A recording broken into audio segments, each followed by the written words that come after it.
Hey there folks, this is GreenXI welcoming you right back to Let's Play Umineko. This is episode 23. In our last episode, we had the adults sort of squabbling about, well, just being together as they normally do. We also had the scene in the rose garden where Rosa and Maria, well, you know, they were fighting again. But then Beatrice appeared, and she's being seen by all the sort of adults that are popping up, as well as Maria, so it's going to get interesting, as well as some of the servants.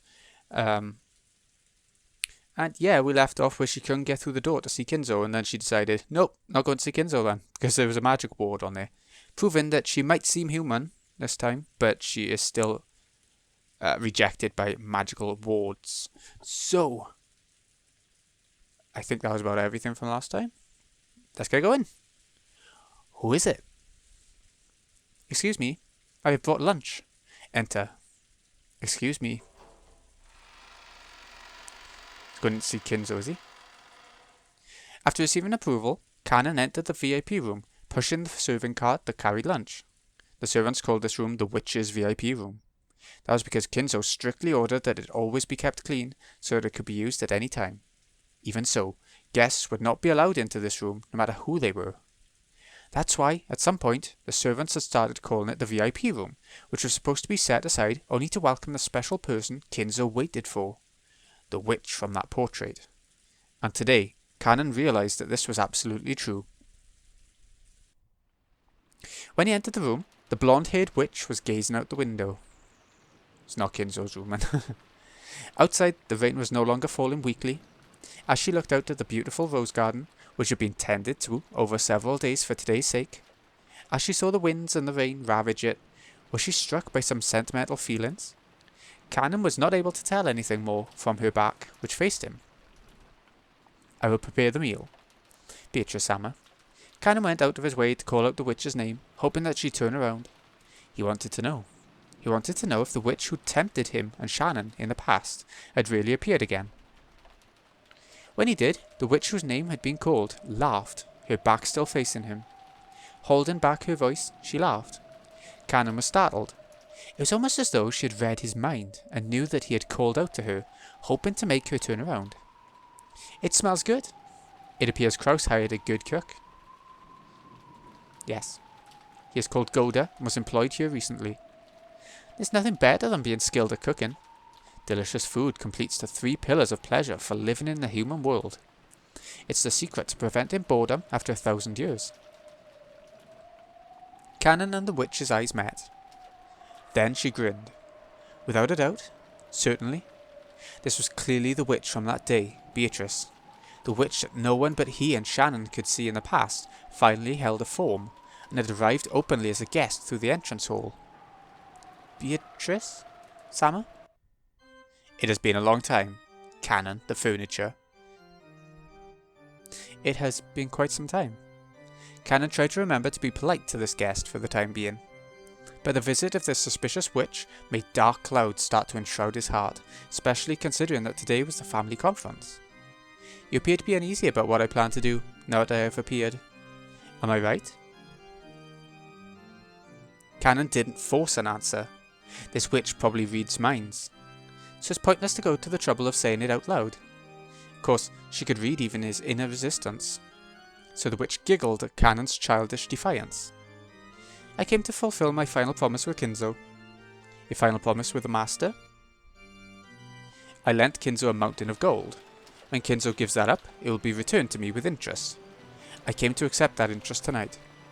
I don't know what you're talking about. However, uncertainty began to gather in his heart. Whatever this witch had to say, it couldn't be anything good. There's no mistake. Whenever witches have something to say, it's never anything good. You're correct. However, like scissors, the potential of witches depends entirely on how they are used. Sometimes there are those like King Solomon, who succeed in great exploits. However, most who make use of us end up meeting a cruel fate, just like in fairy tales. But Kinzo is crafty. He has incorporated even my collection of the interest into his ceremony. Is he an absurdly powerful magician who can surpass even me? Or else a mere fool possessed by madness? Amusing. Truly amusing. Kanon couldn't guess what the witch was muttering and laughing about. All he knew Was it anything that made this witch laugh? It must have the exact opposite meaning for everyone else.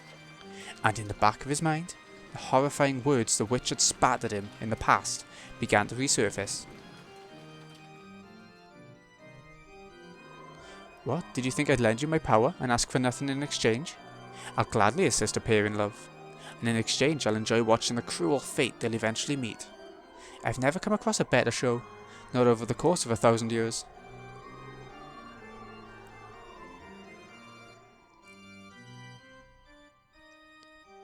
Could it be that you? Behold the sweet fish river running through my beloved hometown. You who seek the golden land, follow its path downstream in search of the key. The witch suddenly began to recite a bizarre poem. It was something he remembered hearing. Could it be the witch's epitaph? There was no mistake. It was the epitaph that accompanied the portrait of the witch Kinzo had put on display. The relatives had guessed that it referred to the location of the hidden gold, but no one knew what it meant for sure. The witch suddenly began reciting that epitaph.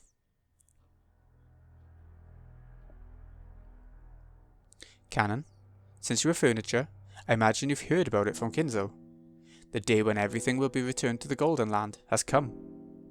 Rejoice! The day when you will be freed from the shame of living as furniture has finally arrived.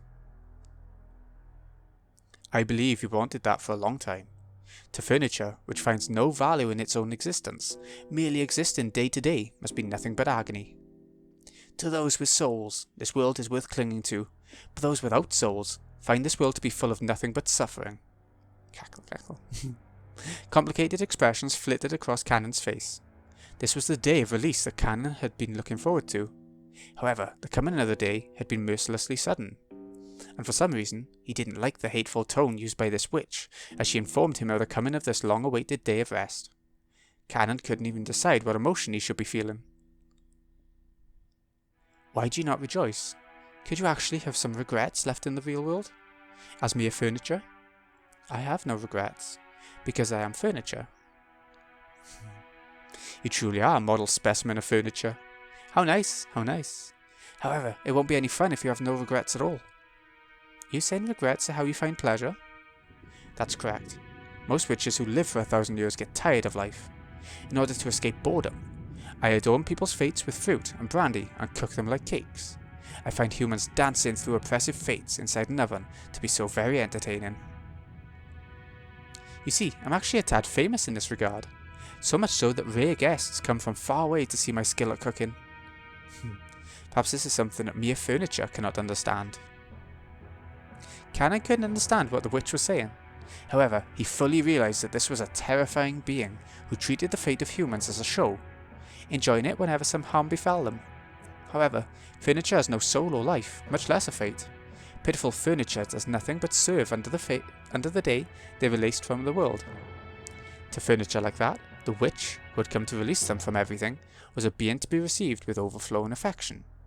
Even though the day Kanon should have been waiting impatiently for had come, he was confused by his own inability to accept it easily. Why was it? The face of Shannon, the person he loved as a sister, rose to his mind. And for some reason, Jessica's face did too. Kanon bit his lower lip hard enough that it hurt. Thinking about Jessica like that was something furniture must never do. Even though he thought he'd known that, even though he'd complained about Shannon's relationship, why was it that Jessica rose into his mind at a time like this? He felt a little shameful at his own naivety. And to forget about Jessica, he turned his thoughts to Shannon. Shannon is also furniture. She has no reason not to rejoice at the coming of the day when all will return to nothingness. But Shannon, through her relationship with George, has experienced an emotion forbidden to furniture. Even though she isn't qualified to be bonded with him, she's still trapped in a dream that she isn't allowed to have. Will Shannon be able to joyfully accept this development? No, she won't. Shannon still has lingering regrets. Those will probably become a great source of pain and torture for her. And those lingering regrets were planted by none other than this witch. Why? Because that would be more interesting, nothing more. This day that Shannon should have been waiting impatiently for will probably be a harsh burden for her, giving her emotions that she must never experience. I thank you for granting me as furniture the day of our release. And I hate you for making this day so difficult for Shannon to accept. I wanted to make you suffer from your regrets as well, just like Shannon. However, you continue to live like furniture with foolish honesty, never getting ensnared by me. And yet, it seems you loved Shannon a little too dearly, right? Shannon's regrets are now your regrets. Will those feelings transform into hatred for me? If you wish to kill me, give it a try. As Kinso's furniture, you should have at least that much power, right? However, if you kill me, then the day of rest for furniture will not come for all eternity. Could you bear to live with that? Are you truly capable of resisting when I try to release you? Kneel. What? Kneel and kiss my shoes. Otherwise, I will leave this place. I'll go back and never show myself again for all eternity. So, Kanon, do you think you could bear to live like that? If the door to the Golden Land is opened, your hard life as furniture will end. If you desire, I can even give you life as a human. After that, you will be on the same level as Jessica. Surely you want to experience the taste of love? There's no point trying to hide it. After seeing Shannon indulging in the sea of sweet love, you grew jealous. You are sorely tempted to know the taste of love. Stop it. Stop it. You trying to ensnare me again? I won't be reduced to a toy for your amusement. Oh, then I'll be satisfied with Shannon alone. After all, you aren't the only one who is implanted with a seed. Even fruit implants sometimes fail to bear fruit, after all. The one who obtains the key must then travel to the Golden Land in accordance with these rules. On the first twilight, offer the 6 chosen by the key as sacrifices. On the second twilight, those who remain shall tear apart the 2 who are close. The witch recited the epitaph again. It was so sudden and diverged so strongly from the current topic.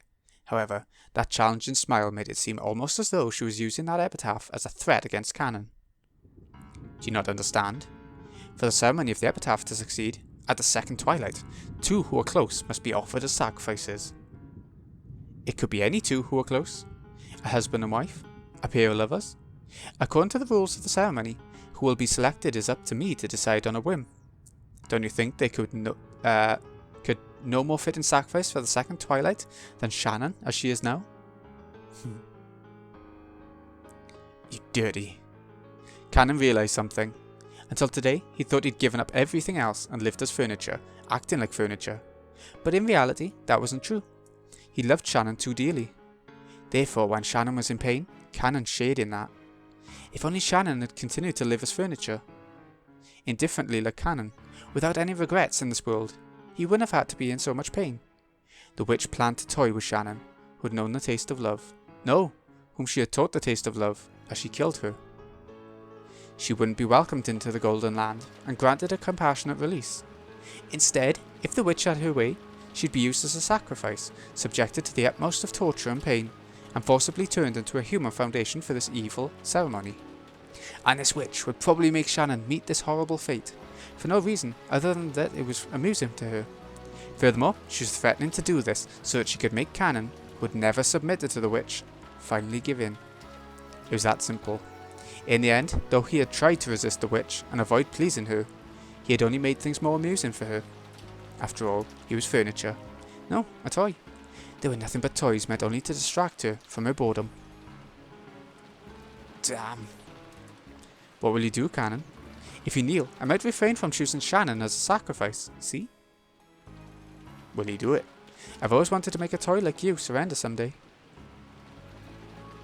Without even a fragment of elegance, the witch sneered at Kanon and laughed indecently. That's right, she'd predicted Kanon's submission even before he'd made that decision himself. Kanon chose to get down on both knees in front of the witch. It didn't matter what happened to himself. However, the one thing he couldn't bear to see was Shannon, who had given him his only reason to live during his days as furniture, being toyed with like this. That was why kissing the shoes of the witch was an easy oath for Kanon to make. When his quivering lips actually touched the witch's shoe, Beatrice let a look of ecstasy rise to her face, then laughed with a voice filled to bursting. At that moment, the witch, who had grown bored of life after 1,000 years, was completely filled with the evil emotion that she lived for.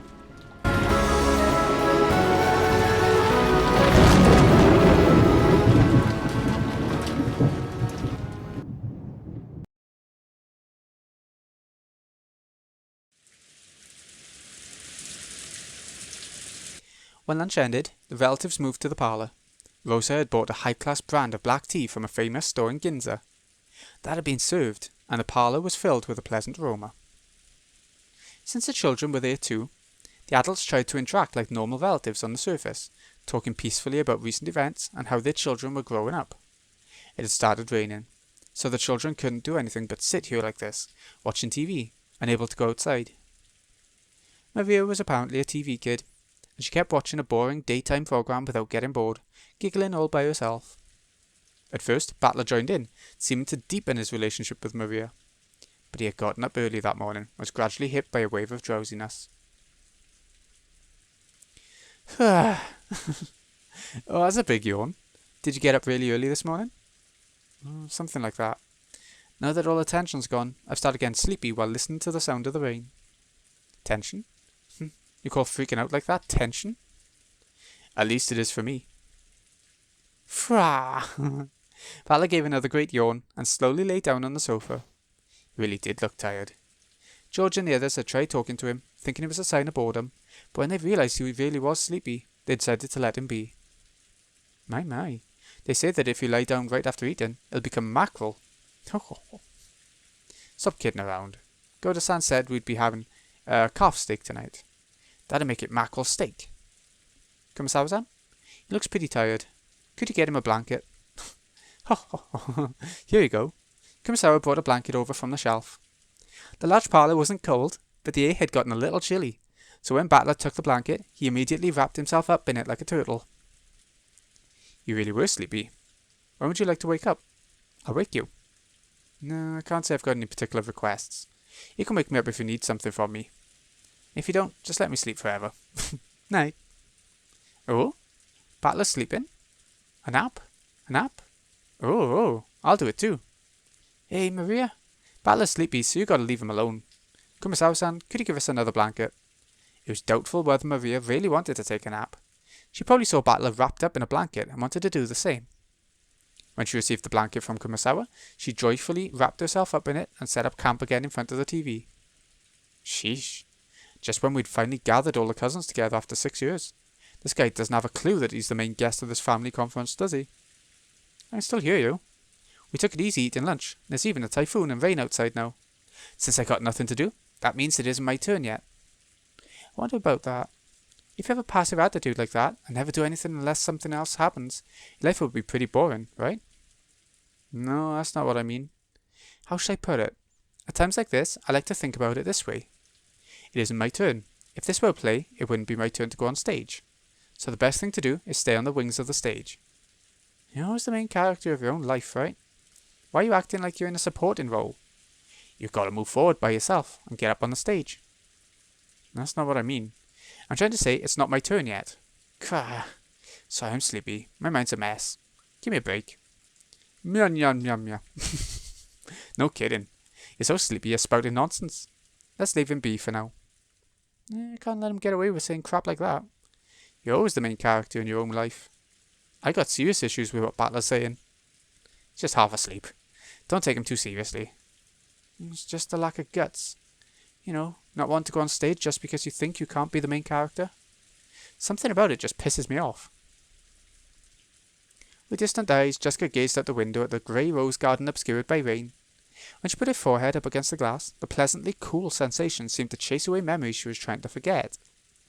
So, it just wasn't your turn yet? Is that it? Then just when will you get up on the stage? In that case, who the heck's the main character on this stage?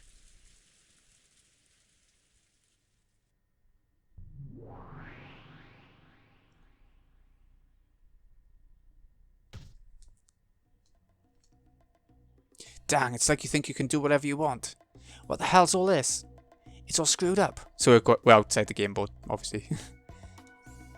I think they made it look different on the game board, just because, so they wouldn't sort of confuse Beatrice outside here, and sort of Beto or Beatrice being the character on the board. I was merely amused that your reason for denying me was based on whether there were 18 or 19 people. I just tried changing my opening move, no more. Your greatest basis for denying me is simply that I wasn't laid out as a piece on the game board. So all I have to do is start by focusing on the queen, like this. Isn't opening the road for the queen on your first turn one of the classic moves in chess? Quit playing around. There's no way I can accept something like this, right? A witch came in, walking right through the entrance hall, you say? Don't mess with me. What's this? In the last game, I gave you incredible freedom in making your moves, correct? This time, all I'm doing is moving my pieces in response to your moves. You're already giving up, right at the start? You bastard. Don't mess with me. Like hell I'd give in. Great move, go ahead and just move however you like. Okay, so your turn's far from over, is it? Move however you want. Form a huge battle formation while you still can. I'll definitely withstand you. I'll definitely corner you. Come at me as best you can. I don't want you to have any excuses. You aren't even close to make me accept something like a witch. That's right, just now, it looked like Maria's candy was fixed with magic. But you might have actually had another one of the same candy hidden in your pocket, and switched them with that little show, making it only look like you'd fixed it with magic. That's right, that has to be it. It's useless. It's all useless. Ho ho ho. Rosa saw the moment when the candy split into butterflies, correct? Who cares about that? That was a hallucination or a trick. Or maybe she just saw it wrong. That isn't a big problem. So you throw out the part you can't explain as trivial. I see. Is that your move in response to mine?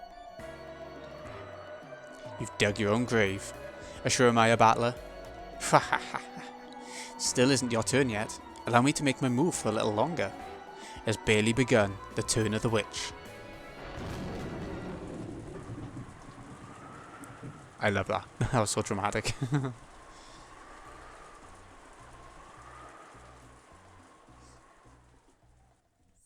So what scene is it going to take us to now? Is it the dinner? No, not quite. When they started hearing Battler's snores, the relatives went their separate ways, leaving the parlour and letting Battler sleep in silence. Even though it had been so lively in the parlour with so many people gathered there, when all of them scattered at once and were swallowed up by the vast mansion, it created an eerie silence, with no sound except that of the rain.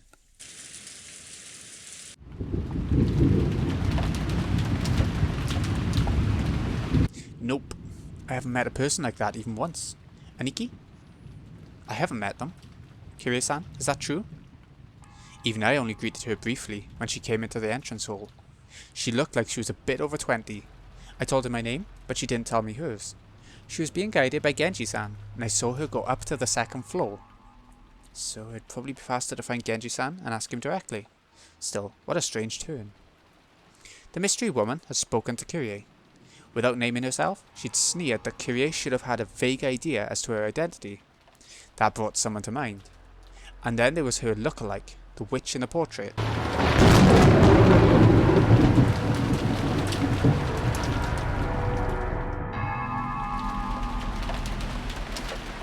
Was this person trying to say she was the witch of the portrait herself? I realised she was probably laughing at me for that reason. Even though it was our first meeting, she spoke as though she knew I'm your second wife. Aniki, you really don't know anyone like that. You talk too much. I've never seen a blonde woman like that go in or out of this mansion. That kind of thing doesn't matter. The problem's what happens if that woman starts calling herself Beatrice, if she starts calling herself the manager of father's assets. Or maybe she plans to call herself his mistress's daughter, and demand that she get a share of the inheritance. Either way, we've had one heck of a joker slipped into the deck. What's that in the background? It looks like blood on the floor. Did Nissan bring her here? Or did father? This is bad. We thought we could manage something if we could corner Aniki in our talks. But this takes us back to square one. I don't know what kind of schemes you've been making when I'm not around here, but it looks like we've been given a little time to form a counter-strategy. Yeah, better to have some time to prepare than to have that blonde-haired Nii-chan suddenly appear at the dinner table and scare the shit out of us. Until we know why she's appeared, there's a limit to the kinds of counters we can make. What could she be after? Isn't it obvious? She's gonna claim that she's the rightful heir to father's inheritance. Father is still captivated by Beatrice. If he had a daughter with her, you can bet that he'd want to leave all his fortune to her. She might even thrust some strange will in front of us. If we take it to court, we could probably claim a quarter of a half of it. But it'll probably be impossible to divvy out the inheritance until that's settled. We can't have that. I can't, neither can you, Rudolph. And same goes for Rosa, right? Each one of us needs to gather money quickly for our own reasons. It's our biggest weak point. So, what are they after? Kirie, can you guess? This is all news to me, but it sounds like we're starting from the premise that we've got an urgent need to collect money, right? Kirie-san, in a man's business, you sometimes need funding when you're on the offensive. Please understand that. What's this, Rudolph? You didn't tell Kirie-san about it? Sorry. I wasn't really hiding it. Actually, it was kinda... It's alright. If you decided this wasn't something you needed to tell me about, I won't press you about it right here. What's more important is finding out what this golden witch is after, right? Yeah. Now that you know what we know, can you see how the enemy might come at us? Rudolph had a certain measure of trust in Kirie's unique thinking technique, chessboard thinking. Here it comes. Of course, it didn't give him any more peace of mind than fortune telling. But every time Rudolph was polishing up some important strategy, he'd give a great deal of thought to Kirie's advice. For a while, Kirie pressed her finger against her forehead, considering. Judging by the fact that her arrival was kept hidden until today, she must be planning to catch us by surprise in some way. We can't tell for sure whether she's after assets or being recognised as a relative. However, her coming was kept secret until today, which probably means she didn't want us to take any measures against her, something we might have done if we'd known beforehand. So her goal is probably something that could be hindered if we were to take measures against her. Understand? I get it. So if she had a will that father had already written, or something that could prove that she's a blood relative. If she had some unshakable, rock-solid proof like that, you'd think she'd announce it beforehand. That's right. On the contrary, since we're in a position to doubt her, she should have brought a lawyer or an expert and thrust some completely undeniable proof before us. If she could. So the mere fact that she's launching a surprise attack shows that our foe can't win with a frontal assault. Makes sense. If a trump card can win no matter what, it's best to play it out in the open. If you play it in a roundabout way, it might end up weakening its impact.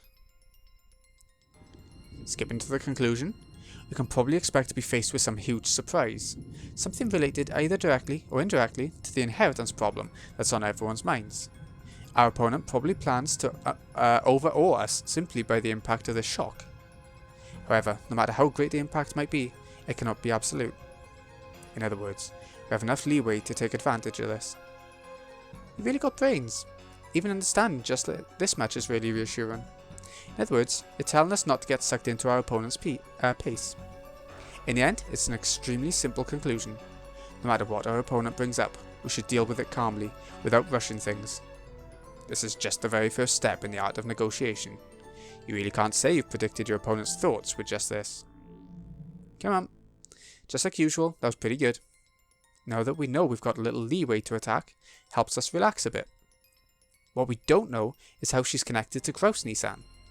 Will it be a surprise for Kraus-Nissan too, or was he actually the one who called her here in the first place? If it's the latter, that might make things very troublesome. That's right. Secretly calling a mystery woman on the day of the family conference. It would be in terrible taste, but it does feel like something Nissan would do. Aniki, let's do this. As long as she can't clearly prove her identity, we won't accept her position in any way. That would be for the best. Already she's refused to introduce herself to Kirie-san. We can't let our conference be disturbed by the statements of some unknown woman. She might even show us proof that she's a blood relative.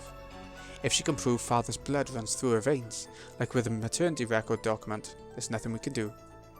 It's always possible to suspect that physical evidence has been faked. And even if it's real, in order to prove that the person in the documents is the person we see, we'd need to check their condition at a hospital. At the very least, it'd be impossible to prove that now on Rokkenjima. You're right. So, in other words, it's something like this. No matter what's shown to us now on Rokkenjima, it can't be accepted as truth. We can't believe anything until a typhoon passes, and they prove it to us at the proper place. Spotting all kinds of holes and stuff like this is a Niki's speciality. We'll be counting on you. You joking? You'd be helping too. We need the money. We need it quickly, and a large sum. Our fates are all tied together in this. As if we'd just stand by and let some suddenly appearing mystery woman destroy the inheritance we're after. Rudolph and Eva always formed a united front as siblings at times like this, sickened by the idea that their own inheritance might be snatched away by an outsider. Kirie noticed how indomitable they looked, shook her head slightly, and gave a small sigh as she gazed out the window. Outside it was still raining heavily. Everything was grey, having lost all vibrance. The lush garden that the sun had shone on earlier now felt like a lie. For some reason, the words Eva said a second ago kept repeating in Kyrie's head. So in other words, it's something like this. No matter what's shown to us now in Rokkenjima, it can't be accepted as truth. There was an odd nuance to those words. At that moment, the island was closed off by the typhoon and isolated. They had access to no public institutions and no hospitals. So on this island, no matter what manner of proof related to the outside world was shown, it would always be possible to call it a lie. It would be impossible to prove that something was the truth. Now that they were isolated from the outside, all truths whose proof lay in the outside world would be called lies. So does that mean that right now, on this Rokkenjima, no truth exists at all? Does it mean that everything will now be ruled by lies alone? It almost gives the illusion that we've left the human world of truth and have been shut away inside another world, one of lies. Kyrie remembered that woman's appearance one more time. She remembered both what she had looked like and the witch of the portrait. On this island, which has been cut off from the world of humans and shut away in the world of non-humans, a non-human being has come to visit. Kyrie couldn't think of the smile that had appeared on that woman's face as anything other than a portent of misfortune. I get the feeling my chessboard thinking's missed a vital premise, one that'll be necessary to understand that misfortune-bearing smile. Yes, that smile made me feel as though someone inhuman was mocking me. I've based my reasoning on the assumption that our opponent is a human like us. However, just like this island is now, she may be a being that isn't human, and human values may not matter to her. If that's true, all of our reasoning is useless. For what reason has the witch been invited here today? Only one thing is certain. Now in this instant, she's staying somewhere in this vast mansion.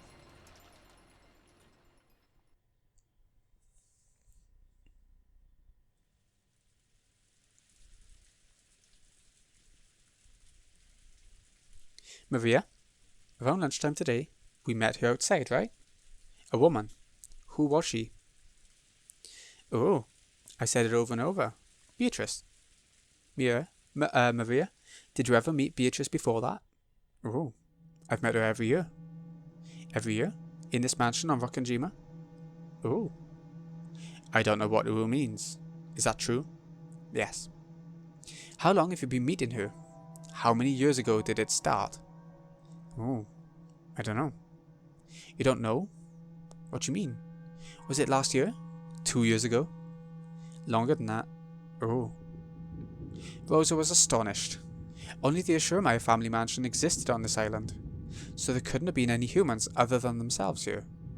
And yet Maria said she'd been meeting with this suspicious woman every year during the family conference. If what Maria said was the truth, then that strange woman called Beatrice had been at the family conference every year. That's insane. Is Maria saying that eerie woman was at the family conference every year, and none of us ever noticed it?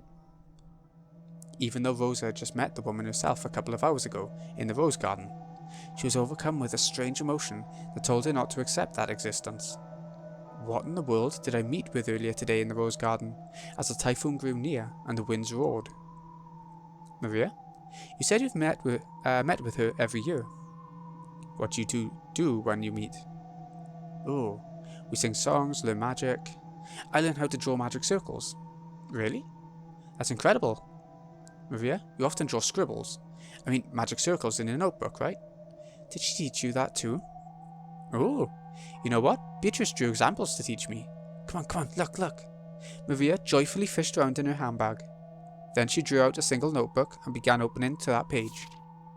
Most of the pages were covered with drawings that were literally scribbles. All of them were occult-like things, and while it might sound rude to Maria, who was joyfully flipping through the pages, they were all creepy. Look, here, Beatrice drew it. Oh. All the ones we saw in the first arc. Each one of the pages in the group Maria opened to had an eerie magic circle. Furthermore, at a glance, Rosa could see that Maria hadn't drawn them. The strength of the strokes, the thickness of the lines, how clean the shape was. By itself, it wasn't enough to guess the background of the person who had written it, but it was enough for Rosa to be sure that it was someone older than Maria. Rosa had to accept it now. There really was a person on this rocking dreamer that she herself hadn't known existed until now. And this person had come to the family conference every year to play with Maria. Maria, does the witch Beatrice live here? Or does she live outside the island like us? Ooh, Beatrice is the witch of Rockanjima, so she lives on the island. So you're saying she's on the island even on days when it isn't the family conference, right? Ooh, I don't know what ooh means. Yes or no? Yes. Ooh. What in the? I can't believe it. I can't believe it. How long has this unknown witch been living on this island? I used to live on this island. I lived on this island, passing the time in the mansion, in the rose garden. And even so, I never encountered a witch like that. Right?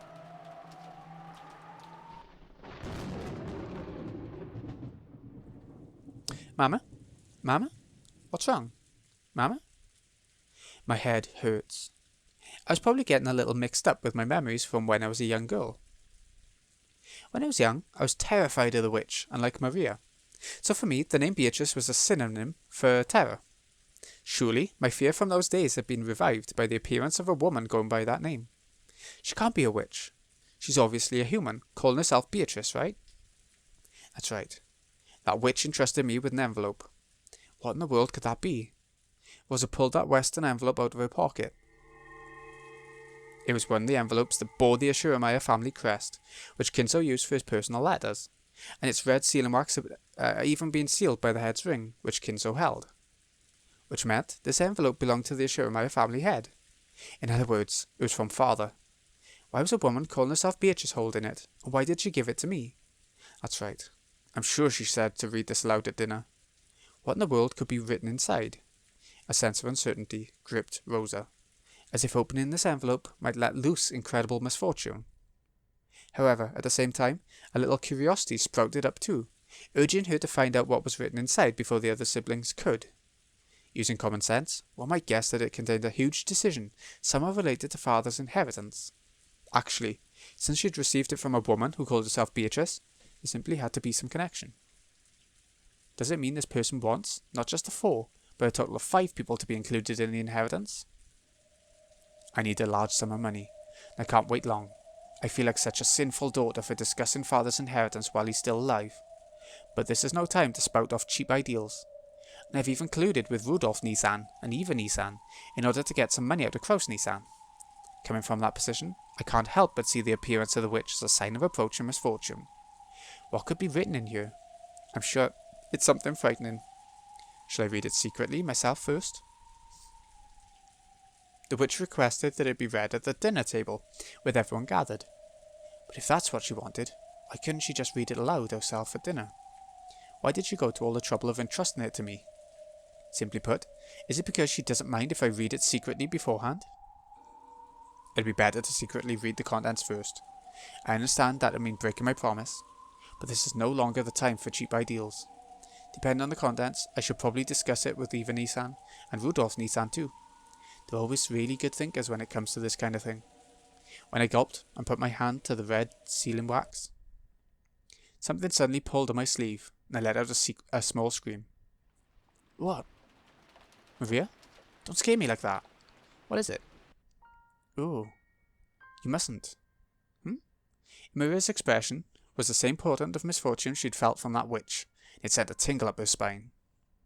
Beatrice told Mama to read that letter during dinner. You mustn't break a promise with a witch. Kiki. That's not it. I just wanted to look at the envelope for a second. I'll keep my promise. After all, I always tell you to keep your promises. Of course I keep my promises. Yes. Mama's a good girl. Kiki. That laugh. It isn't cute, so stop it. Ooh. Come to think of it, you received a letter too, Maria. What was written inside? I haven't opened it. Beatrice said I mustn't open it until the time to open it comes, so I'm taking good care of it. Oh. I see. You listen well to what Beatrice says, don't you, Maria? Oh. I'm Beatrice's disciple, so I listen well to what my teacher says. I see. Rosa realized something. Mixed in with Maria's gaze was the glint of someone that wasn't her. If Rosa broke the rules and opened the envelope here, Beatrice would definitely learn of it. Because Maria was the witch's disciple. Maria was in contact with that witch. I'll keep my promise, so tell Beatrice not to worry, okay? Oh, I'll tell her. Hey Maria, if I wanted to speak to Beatrice, how could I meet her? I don't know. Beatrice is very fickle, so she always appears suddenly. I don't know a way to get her to meet me. But you know, she's always watching me, so if I get in trouble, she'll definitely come and save me afterwards. She's definitely erased her form and is hiding close to me. Don't I always tell her to stop laughing like that? Rosa reflexively hit Maria on the head. That put a stop to Maria's laughing, but it wasn't able to erase the colour that had risen to those eyes, a colour that seemed to bear a portent of misfortune. Rosa swore. She swore that, at least until they left this island, she would not leave Maria alone. She couldn't allow an unknown being to make direct contact with her daughter any longer. Oh, okay. Ha. So Maria's like, I say a spy for Beatrice, but she doesn't think of her that way. Oh wow, the time skipped a bit there, didn't it? 6 o'clock. About time for food, I would think. Do you think? Next time? Okay. That was interesting. It's interesting having Beatrice actually around, and it's complicating things for everyone. So, this has been Greeny XI. Hope you've enjoyed. Thank you so much for watching. I'll see you again in a bit when we check on the kids in the guest house. See you in a bit, folks.